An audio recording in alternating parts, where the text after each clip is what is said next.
जिस सर को गुरूर आज है या ताजबरी का, जिस सर को गुरूर आज है या ताजबरी का, कल उस पे यही शोर है फिर नौहागरी का। सलाम, नमस्ते, सत श्री अकाल। मैं हूं आपके साथ हर्षिता मिश्रा और आप देख रहे हैं टाइम्स मेल। ये तो कमाल ही हो गया।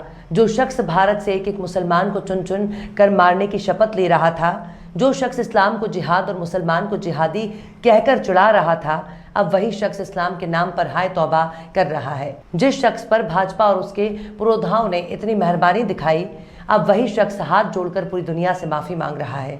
जिस शख्स को बचाने में भाजपा ने कानून का पलीता लगा दिया, अब वही शख्स दुनिया से हाथ जोड़कर मिन्नतें मांग रहा है। जिस शख्स को भाजपा ने कुछ भी बोलने की छूट दे रखी थी, अब वही शख्स दोनों हाथ जोड़कर गिड़गिड़ा रहा है। जिस शख्स को नागपुरिया संतरों ने बहुत बड़ा वीर समझा था, अब वही शख्स सावरकर की तरह माफ़ी मांग रहा है। जिस शख्स को कच्छेधारियों ने अपना जीजा मान लिया था, अब वही शख्स बहुत बड़ा भगोड़ा निकला। दरअसल मुसलमानों का कत्लेआम का ऐलान करने वाला गाजियाबाद में डासना देवी मंदिर का तथाकथित महंत यति नरसिंहानंद सरस्वती उर्फ लपटानंद इस वक्त अपनी करतूत पर बिलक बिलक कर रो रहा है और अपनी तमाम करतूतों के लिए माफ़ी मांग रहा है।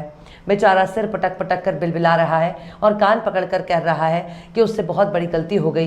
नरसिंहानंद अब चीख चीख कर कह रहा है कि वो अब पुरानी गलती नहीं दोहराने जा रहा। जी हाँ, सही सुना।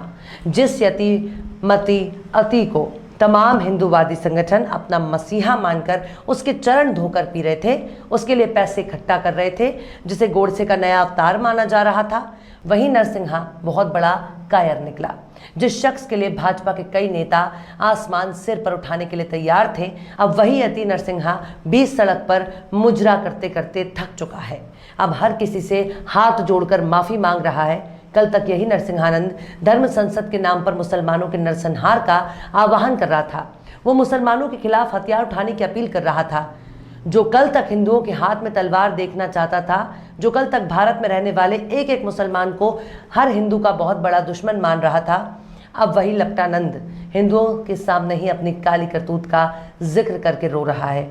लेकिन अफसोस, जिस शख्स के हाथों में कच्छेधारियों ने अपनी तिजोरी की चाबी थमाई थी, अब वही शख्स माल समेट कर फरार हो रहा है और बेचारा भक्त केवल गोबर बटोरने में लगा हुआ है। दरअसल अंध भक्तों की यही दिक्कत है। जिस किसी को भी मुसलमानों के खिलाफ बोलता सुन लेते हैं, बस फौरन ही उसे अपना जीजा और जमाई मान लेते हैं। उसके लिए अपने घर के जेवर और बर्तन तक नीलाम करने के लिए तैयार खड़े हो जाते हैं। उसको लगता है कि बस यही शख्स उसका मसीहा है, जो भारत को हिंदू राष्ट्र बनाएगा और भारत के तमाम मुस्लिमों को पीट पीट कर भगा देगा।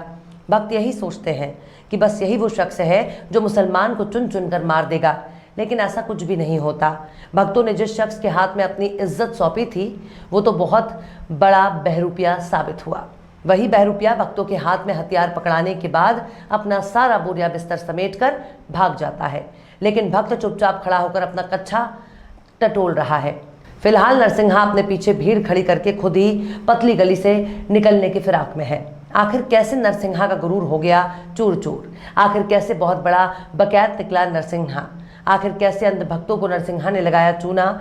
आखिर क्यों अपनी तमाम हरकतों के लिए नरसिंहा ने मांगी माफ़ी? बताएंगे आपको और भी बहुत कुछ। लेकिन आप अगर हमारे चैनल पर नए हैं और पहली बार हमारी वीडियो को देख रहे हैं, तो आप हमारे चैनल टाइम्स मेल को सब्सक्राइब कर लें, वीडियो को लाइक कर दें और बेल आइकन का नोटिफिकेशन बटन भी प्रेस कर दें, ताकि बिना देरी हमारी हर खबर आपको मिलती रहे। लौटते हैं अब खबर की तरफ। पूरे देश में जिस तरह से नफरत का बाजार गर्म है, उसके पीछे गाजियाबाद डासना देवी मंदिर के एक पुजारी यति नरसिंहानंद सरस्वती यानी लपटानंद का बहुत बड़ा हाथ है। ये वही लपटानंद है जिसने कई बार हिंदुओं को मुसलमानों के खिलाफ हथियार उठाने के लिए भड़काने की कोशिश कर चुका है। ये वही लपटानंद है जिसके चरणों में अंध भक्तों ने सिर रख दिया था। अब उसी नरसिंहानंद ने देश के तमाम अंध भक्तों का सिर शर्म से झुका दिया है।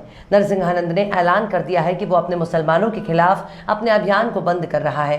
लपटानंद ने कहा कि उससे अपनी पूरी जिंदगी इस्लाम के जिहाद के खिलाफ लगा दी, लेकिन हुआ कुछ भी नहीं। लपटानंद ऐलान करता है कि वो अपनी तमाम पिछली गलतियों के लिए माफ़ी चाहता है।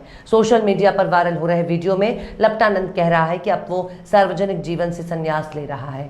वो अपने साथ खड़े भगवाधारियों का नाम लेकर उनका परिचय कराता है और फिर कहता है कि वो अपने लोगों के साथ जितेंद्र त्यागी उर्फ वसीम रिजवी को जेल से रिसीव करने के लिए आए थे, लेकिन वसीम रिजवी उनके पहुंचने से पहले ही निकल चुका होता है।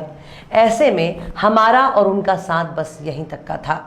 नरसिंहा कहता है कि जब वो लोग जितेंद्र त्यागी और वसीम रिजवी को लेने के लिए पहुंचे तब तक वसीम रिजवी उनसे मिले बगैर ही जा चुका था। इसके बाद नरसिंहा कहता है कि वसीम रिजवी और उनका साथ बस यहीं तक था। उसके साथ जैसा भी सुखद या दुखद अनुभव रहा उसके लिए वो खुद ही जिम्मेदार है। लपटानंद कहता है कि उसकी वजह से ही वसीम रिजवी को 4 महीने जेल में काटना पड़ा। लपटानंद कहता है कि मेरी कमजोरी की वजह से वसीम रिजवी को 4 महीने से ज़्यादा जेल में रहना पड़ा। इसमें उनकी कोई गलती नहीं थी, उन्होंने केवल सच बोला है, लेकिन इसके लिए नरसिंहा खुद को जिम्मेदार मानता है और कहता है कि केवल मेरी कमजोरी की वजह से उन्हें जेल भुगतना पड़ा और इसके लिए वो माफ़ी मांगता है।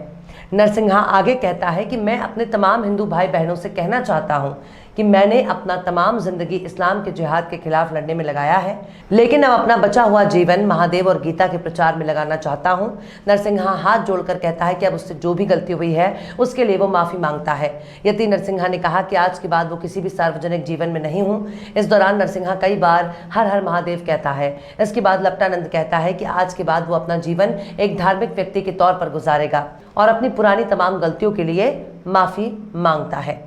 दरअसल हरिद्वार में हुई धर्म संसद में शर्मनाक बयान देने वाला शिया वक्फ बोर्ड का पूर्व चेयरमैन जितेंद्र नारायण सिंह त्यागी उर्फ वसीम रिजवी को गिरफ्तार कर जेल भेज दिया गया था। अब जितेंद्र नारायण सिंह त्यागी को जमानत मिलने के बाद नरसिंहानंद अपना चेले चपाटियों के साथ उसे लेने गया था, लेकिन वसीम रिजवी यानी जितेंद्र त्यागी नरसिंहानंद से नहीं मिलता और वो चुपचाप वहां से चला जाता है। शायद वसीम रिजवी भी अब समझ चुका है कि उसे बस एक टूल की तरह यूज किया गया था, इस्तेमाल करने के बाद उसे फेंक दिया गया। ये वही नरसिंहानंद है जिसने गाजियाबाद से लेकर हरिद्वार तक केवल और केवल नफरत प्रचार की। इसकी नफरत सिर्फ मुसलमानों के खिलाफ नहीं है, बल्कि इसकी नज़र में तमाम महिलाएं तवायफ और वैश्या हैं। भाजपा की तमाम महिला नेताओं को ये शख्स खुलेआम चरित्रहीन करार दे चुका है। ये शख्स हिंदू महिलाओं को किसी भी मुसलमान के साथ फरार हो जाने वाला मानता है। इसका कोई भी बयान बिना लड़की औरत बिस्तर जैसे शब्दों के बगैर अधूरा है।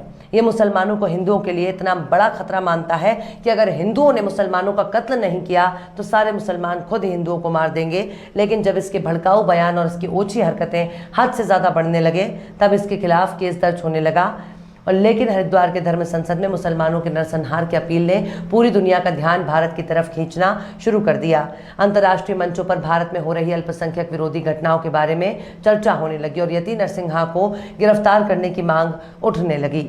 ये अब महज एक मंदिर का पुजारी ही नहीं है, बल्कि इस लंपट को जूना अखाड़े का महामंडलेश्वर भी बनाया गया है। लेकिन अब इसने ऐलान कर दिया है कि इस्लामिक जिहाद के खिलाफ कोई भी धर्म संसद नहीं काम करेगा। नरसिंहानंद 2012 में उत्तर प्रदेश के देवबंद स्थित एक इस्लामिक संस्था का विरोध किया और तब से चर्चाओं में आया है। भ्रष्टाचार के गंभीर आरोपों का सामना कर रहे शिया वक्फ बोर्ड के पूर्व चेयरमैन वसीम रिजवी का धर्म परिवर्तन कराने वाला यति नरसिंहानंद ही है।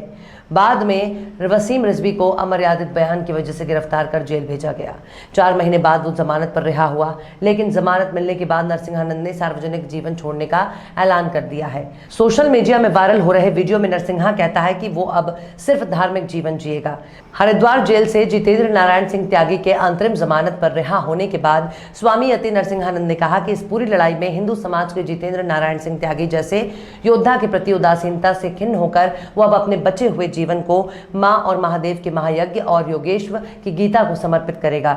नरसिंहानंद ने कहा कि सम्मान और स्वाभिमान की इस लड़ाई में नाकाम रहने के लिए जितेंद्र नारायण सिंह त्यागी से माफी चाहता हूं, लेकिन ये कितनी हैरत करने वाली बात है कि चारों तरफ आग लगने के बाद लंपटानंद लोगों से माफ़ी तलाफी कर रहा है, हाथ जोड़कर सार्वजनिक जीवन त्याग करने का ऐलान कर रहा है। लेकिन उससे भी ज़्यादा खतरनाक बात यह है कि कल तक तो ये मंच से लोगों को भड़काने का काम करता था, अब ये शख्स बच्चों को भागवत गीता पढ़ाने की आड़ में नफरत फैलाएगा, यानी बच्चों के मन में जहर घोलने के लिए सार्वजनिक जीवन से दूर रहने का ऐलान कर रहा है। अब हिंदुओं की जिम्मेदारी है कि इससे करतूत को ध्यान में रखकर अपने बच्चों से और अपने घरों से इसे दूर रखो, वरना ये घर में भी आग लगा देगा और आपके बच्चों को भी हत्यारा बना देगा।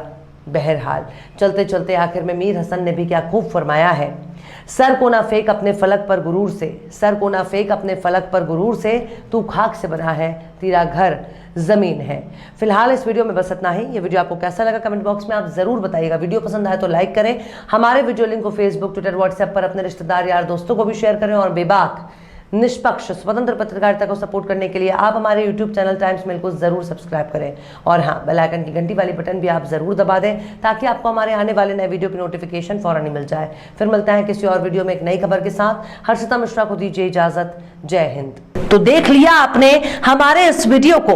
हमें उम्मीद है कि आपने हमारे वीडियो को लाइक किया होगा और दूसरों को भी शेयर किया होगा।